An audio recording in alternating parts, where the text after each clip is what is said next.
So, Mr. Javier, how would you define yourself? I'm a normal person. I love adventure, exploring, and alam mo yun, I love trying out these bago and sobrang adventurous.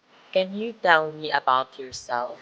Channel Court ng nag-aaral ako sa Cavite State University. Ang course ko ay BSI. There are times that you're down in the worst version of yourself. Where do you find encouragement in those times?